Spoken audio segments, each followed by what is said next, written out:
সুপ্রিয় বন্ধুগণ, শেখ হাসিনা যে নির্দেশ দিয়েছে, এই নির্দেশটা যদি সত্যি হয়ে থাকে তাহলে আগামী দিনগুলোতে এই অন্তর্বর্তীকালীন সরকার বা যে রাজনৈতিক দলের নেতাগুলো রয়েছে তাদের জন্য কিন্তু শনির দশা অপেক্ষা করছে। কেন আজকে আমি এই কথাটি বললাম জানেন?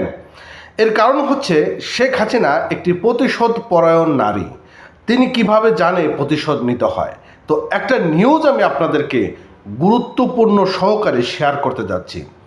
শেখ হাসিনা যে নির্দেশটি দিয়েছে সেই নির্দেশটা আগামী দিনগুলোতে কি বার্তা বহন করছে সেটি কি আপনারা একবারও ভেবে দেখেছেন? এটা কিন্তু সত্যি একবার হলেও ভেবে দেখা উচিত। কেননা আগামী দিনে একটি জাতীয় নির্বাচন অনুষ্ঠিত হতে যাচ্ছে এবং সেই নির্বাচনের পরে এই যে প্রধান উপদেষ্টা বা উপদেষ্টা মণ্ডলীগণ যারা রয়েছেন তাদের অবস্থানটা কি হবে। হয় তারা অনেকেই দেশে থাকবেন এবং অনেকেই দেশের বাইরে চলে যাবেন, কিন্তু সেখানে গিয়েও কি তারা শান্তিতে থাকতে পারবেন? আমার মনে হয় না সেখানে গিয়েও তারা শান্তিতে থাকতে পারবেন। কারণ শেখ হাসিনা, আমি আবারও বলছি, শেখ হাসিনা প্রতিশোধ পরায়ণ একজন নারী, সেটি ইতিহাসেই বলে থাকে।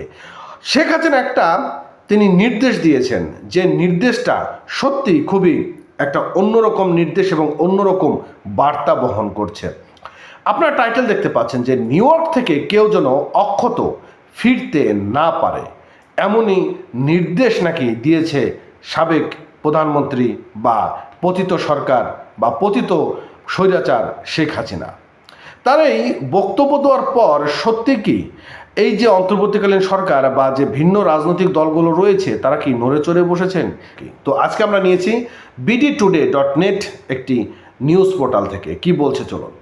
যুক্তরাষ্ট্রে সফররত প্রধান উপদেষ্টা অধ্যাপক মোহাম্মদ ইউনূস ও তার সফর সঙ্গী সরাসরি আক্রমণের নির্দেশ দিয়েছে ভারতে পালিয়ে থাকা পতিত স্বৈরাচার শেখ হাসিনা। নিউ ইয়র্কে আওয়ামী লীগের নেতাদের সঙ্গে ভার্চুয়ালি যুক্ত হয়ে শেখ হাসিনা এমন নির্দেশ দেন এবং দলের নেতাকর্মীদের তিনি বলেন কেউ যেন অক্ষত ফিরতে না পারে। তাহলে আপনারা একটু বুঝুন যে এই নির্দেশটা যদি সত্যিই বাস্তবে প্রমাণ হয়ে থাকে তাহলে আগামী দিনগুলোতে কি অপেক্ষা করছে। শেখ হাসিনার নির্দেশের পর বাংলাদেশের কার্যক্রম নিষিদ্ধ আওয়ামী লীগ নেতাকর্মীরা প্রধান উপদেষ্টা ও তার সফরসঙ্গী রাজনৈতিক নেতাদের হেনস্থার প্রকাশ ঘোষণা দিয়েছে। আজ শুক্রবার প্রধান উপদেষ্টা ভাষণকে কেন্দ্র করে জাতিসংঘ সদর দপ্তরের সামনে ব্যাপক উপস্থিত ঘটানোর মাধ্যমে বিশৃঙ্খলা সৃষ্টির পরিকল্পনা করেছে যুক্তরাষ্ট্রের আওয়ামী লীগ।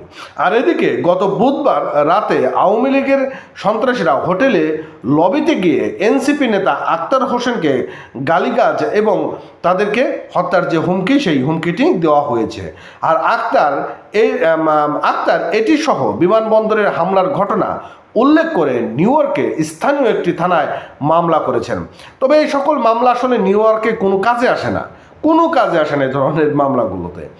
খোঁজ নিয়ে জানা যায় যে যুক্তরাষ্ট্র আওয়ামী লীগ বিশেষ সুবিধা পেতে মানবাধিকার কর্মী পরিচয়ের আড়ালে ইতিমধ্যে বিদেশি নাগরিক ভাড়া করেছে। বিষয়টি নিউ ইয়র্কের বাংলাদেশের কনসাল জেনারেল কার্যালয় ইতিমধ্যেই অবহিত করেছেন এবং আওয়ামী লীগ নেতাকর্মীরা এদিন জাতিসংঘের সামনে বিক্ষোভ প্রদর্শনের পাশাপাশি জুলাই গণ অভ্যুত্থানকে সন্ত্রাসী কার্যক্রম বা কর্মকাণ্ড উল্লেখ করে পুস্তিকা বিতরণ করবে এবং অন্যদিকে বিমানবন্দরে হামলার ঘটনার সব ভিডিও ফুটেজ মার্কিন স্টেট ডিপার্টমেন্টে জমা দিয়েছে কনসালেট জেনারেল কার্যালয়। আর প্রধান উপদেষ্টার দপ্তর থেকে নির্দেশনা পেয়ে কনসালস জেনারেল কার্যালয় আওয়ামী লীগ সন্ত্রাস কর্মকাণ্ডের বিষয়টা স্টেট ডিপার্টমেন্টকে জানানো হয়েছে। আর তিনি যেটি নির্দেশ দিয়েছেন সেটি হচ্ছে, তিনি আসলে মূলত আরও এর থেকেও কিছু ভয়াবহ নির্দেশ দেওয়া হয়েছিল, যেটি পুরো নিউজটার মধ্যে রয়েছে। আর এটি আমি আপনাদের মাঝে সেভাবে এত বড় নিউজ প্রকাশ করতে পারছি না, তবে তিনি এই নির্দেশনা দিয়েছেন এরকমই কিন্তু নিউজ পোর্টালে প্রকাশ করা হয়েছে। এটাই আসলে কতটুকু বাস্তবতা রয়েছে সেটি আমার জানা নেই। তবে যাক, ভালো থাকেন, সুস্থ থাকেন, আর নতুন হলে আমাদের চ্যানেলটি সাবস্ক্রাইব করবেন, বেশটা ফলো করবেন। Thank you.